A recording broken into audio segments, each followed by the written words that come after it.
அனைவருக்கும் வணக்கம். Zinc forex சேனலுக்காக Rajkumar பேசுகிறேன். இந்த வீடியோவில் நம்ம கோல்டோட மூவ்மெண்ட் இந்த மாதத்தில் எப்படி இருக்கும் அப்படிங்கிறத பற்றி பார்க்கலாம். நிறைய பேர் பேசிகிட்டு இருக்கிறது என்னென்னா, கோல்டு எப்போ கீழே இறங்கும், அது பாட்டில் கண்டினியூஸாக மேலே ஏறிட்டே இருக்கு அப்படின்னு நிறைய பேர் கேட்குறாங்க நம்மக்கிட்ட.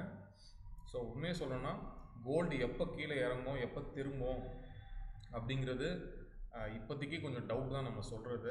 ஏன்னா அந்த அளவுக்கு கோல்டு பார்த்திங்கன்னா பயங்கர புல்லிஷ் மொமெண்டம், அதாவது ஒரு டிமாண்ட் அதிகமாகிட்டு மேலே போயிட்டே இருக்குது. அதுக்கான காரணங்கள் இருக்குது.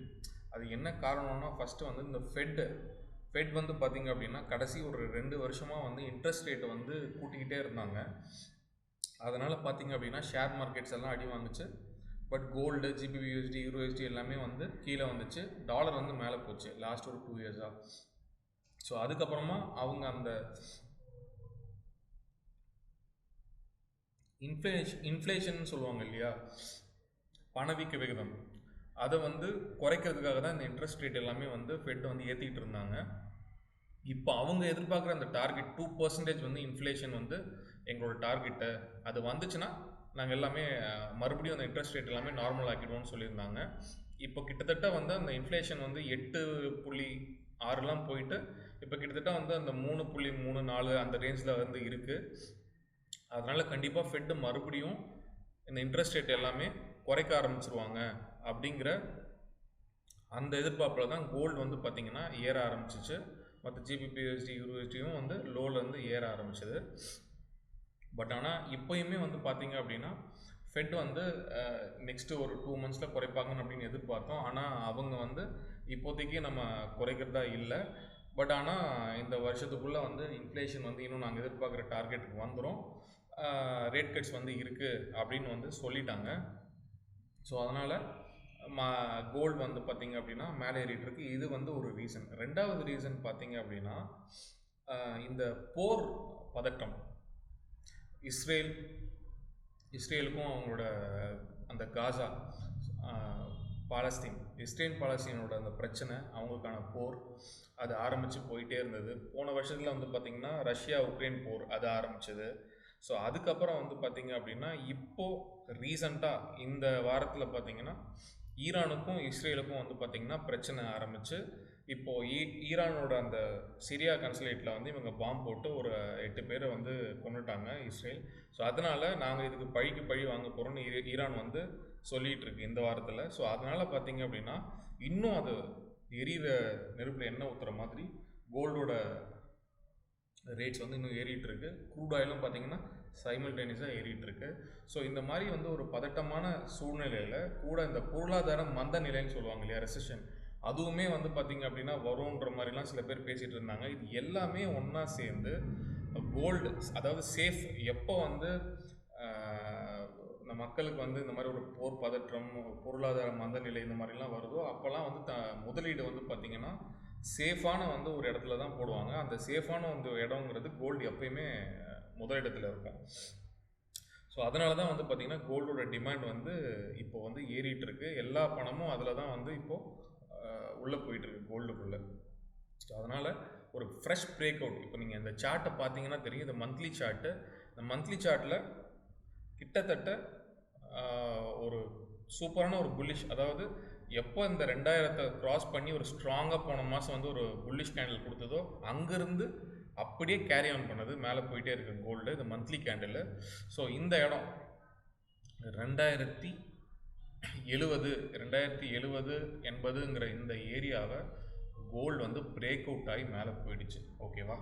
ஸோ அதனால் இந்த இடம் செல்லர்ஸோட அந்த லெவல் அவுட். ஸோ முழுக்க பையர்ஸோட ஆதிக்கம் இங்கே வந்துருச்சு, அதாவது 2080. ஸோ இனிமேல் ஒருவேளை கோல்டு மேலேருந்து கீழே ஃபால் ஆச்சுன்னா கூட இந்த இடம்லாம் பையர்ஸ் ஸ்ட்ராங்காக இருப்பாங்க. மறுபடியும் கோல்டு இங்கே வந்துச்சுன்னா இங்கேருந்து மேலே தான் ஏறும். அதாவது ஒரு வேளை கோல்டு இந்த இடம்லாம் வந்துச்சு அப்படின்னா நல்ல பை கிடைக்கும் மறுபடியும் மேலே போகிறதுக்கு தான். சரிங்களா? அதனால் கோல்டு டோட்டலாக புல்லிஷ் மொமெண்டமில் தான் இப்போ இருக்குது. சரிங்களா? இது நம்பர் 1. ரெண்டாவது, இப்போது வீக்லி கேண்டில் பார்ப்போம். ஸோ வீக்லி கேண்டில்லையும் பார்த்தீங்க அப்படின்னா ஸ்ட்ராங் புல்லிஷ் மொமெண்டம். ஓகேங்களா. ஸோ இந்த இடம் வந்து லேசாக பொறி தட்டுச்சு, இங்கேருந்து ஒரு செல்லிங் வருமா அப்படின்னு எல்லாரும் எதிர்பார்த்தாங்க. இந்த இடத்துல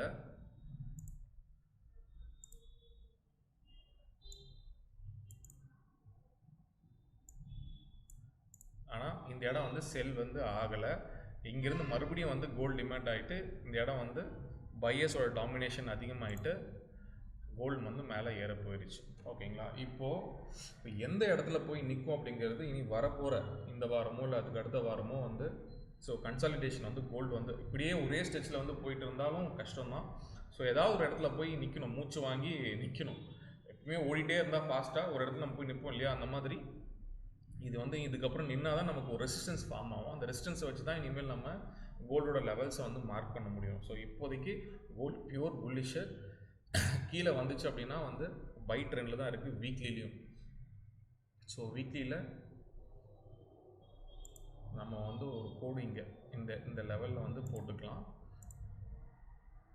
ஸோ டே கேண்டில் பார்த்தீங்க அப்படின்னா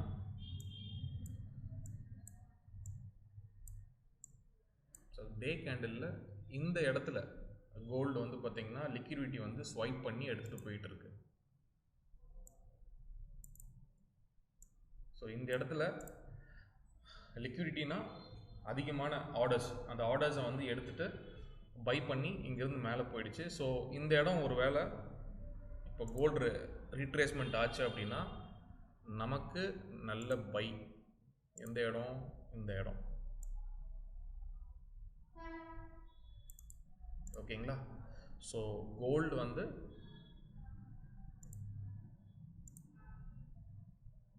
இங்கே வந்துச்சு அப்படின்னா நீங்கள் தாராளமாக இந்த ஏரியா வந்து பை பண்ணலாம். ரீட்ரேஸ்மெண்ட் பை கண்டிப்பாக இங்கேருந்து மேலே போகும். ஏன்னா இந்த இடம் ஸ்ட்ராங் பையர்ஸ் வந்து உள்ளே வந்திருக்காங்க. ஸோ அதனால் 2275 இந்த ஏரியா வந்து பார்த்திங்கன்னா ஒரு நல்ல பை ஏரியா தான். வீக்லி கேண்டில்லையும் டே கேண்டில் இது. ஸோ இப்போதைக்கு வந்து கோல்டு செல்லிங்கை பற்றி யாரும் யோசிக்க வேணாம், அதுதான் நான் சொல்கிறது. ஏன்னா பார்த்திங்கன்னா இந்த வாரம் ஈரானோட நியூஸ் இருக்குது. ஈரான் ப்ளஸ் இஸ்ரேல் அவங்களுக்கான கான்ஃப்ளிக்ட்டு. ஸோ இது என்ன மாதிரி வார் ஏதாவது போக போகிறாங்களா என்ன எதுன்னு தெரியல. எப்போ வேணாலும் வந்து இந்த பிரச்சனை அடிச்சிச்சுன்னா அது இன்னும் பெரிய இஷ்யூ ஆகும். ஸோ அதனால் இது புல்லிஷ் மொமெண்டம்லேயே தான் இருக்கும் ஸ்ட்ராங்காக. ஸோ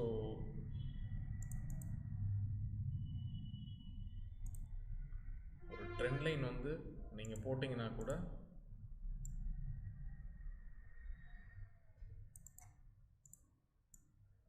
இந்த ஏரியா வந்து வரைக்குமே கோல்டு வந்து ஸ்ட்ராங்கான வந்து ஒரு பை ட்ரெண்டில் தான் இருக்கும். இந்த ட்ரெண்ட் லைன் உங்களுக்கு டே கேண்டிலோட ட்ரெண்ட் லைனே நீங்கள் பார்த்தீங்க அப்படின்னா 2150-60 வரைக்குமே வந்து ஸ்ட்ராங் பை இருக்குது கோல்டுக்கு. இங்கே வந்தாலுமே இங்கேருந்து பம்ப் ஆகும் மேலே. ஸோ அதனால் இப்போதைக்கு நீங்கள் கோல்டு ட்ரேட் பண்ணுறவராக இருந்தால் சின்ன சின்ன லாட்டாக போட்டு பை வச்சுக்கலாம். ஸோ கீழே இறங்க வந்து ஒரு பை போட்டுக்கலாமே கண்டி. செல்லிங் இப்போதைக்கு கஷ்டம்தான், நம்ம அந்த செல்லிங் ரேஞ்ச் வந்து போகிறது. ஸோ நான் எக்ஸ்பெக்ட் பண்ணுறது வந்து பார்த்திங்கன்னா ஒரு 250 வந்து இந்த ரேலி வந்து கொண்டு போகும் அப்படின்னு வந்து எதிர்பார்க்குறேன் கோல்டில். ஏன் அப்படின்னா இதுக்கு முன்னாடி இந்த மாதிரி ஒரு பிரேக் அவுட் எப்போ நடந்திருக்கு அப்படின்னா கிட்டத்தட்ட 2006 பார்த்தீங்கன்னா ஸோ இந்த இடத்துல வந்து ஒரு பெரிய விக் வச்சு அந்த விக்கையுமே வந்து கிளியர் பண்ணி மேலே போக ஆரம்பித்தது. ஸோ எந்த இடம்னா 600 700 இந்த இடத்துல. ஸோ இந்த ரேலி வந்து கிட்டத்தட்ட 700 1000 வரைக்கும் 300 பாயிண்ட் வந்து ஒரே ஸ்டெச்சில் வந்து மேலே வந்திருக்கு. ஸோ 700 300 பாயிண்ட் வந்து ஒரே ஸ்டெச்சில் வந்திருக்கு அப்படின்னா இங்கே 2000 மூவ் ஆக ஆரம்பிச்சிருக்கு. ஓகேங்களா. இங்கேருந்து ஒரே ஸ்டெச்சில் எவ்வளோ தூரம் போகும்னு நீங்களே கால்குலேட் பண்ணிக்கோங்க. ஸோ அதனால் ரேலி இன்னும் முடியல கோல்டோட ரேலி. ஸோ நம்ம வெயிட் பண்ணோம். செல்லர்ஸ் வந்து அதிகமாக வந்து செல்லில் வந்து வச்சு மாட்டிக்க வேணாம். ஸோ ரீட்ரேஸ்மெண்ட் ஆக ஆக கொஞ்சம் கொஞ்சமாக வந்து பை ஆப்பர்ச்சுனிட்டியாக வந்து எடுத்துக்கோங்க. ஸ்டாப் லாஸ் வந்து மறக்காமல் ஸ்டாப் லாஸ் போட்டு ட்ரேட் பண்ணுங்கள். எப்போயுமே ஸ்டாப் லாஸ் இல்லாமல் ட்ரேட் பண்ணிங்க அப்படின்னா மார்க்கெட் எப்போ வேணாலும் நம்ம கேபிட்டலை வந்து இழுத்துரும். ஓகேங்களா. ஸோ இது வந்து 15 மினிட் கேண்டில். 15 மினிட் கேண்டில்லையும் வந்து பார்த்திங்கன்னா இந்த ஏரியா வந்து ஸ்ட்ராங் சப்போர்ட் ஏரியா. அதாவது 2300 இந்த ஏரியாவே வந்து பை தான். அதை விட்டால் கீழே 2280 75 இது எல்லாமே வந்து பை ஏரியாவாக தான் இருக்குது. ஸோ இதுக்கேற்ற மாதிரி இந்த வீக் வந்து நீங்கள் ட்ரேட் பண்ணிக்கோங்க. தேங்க்யூ.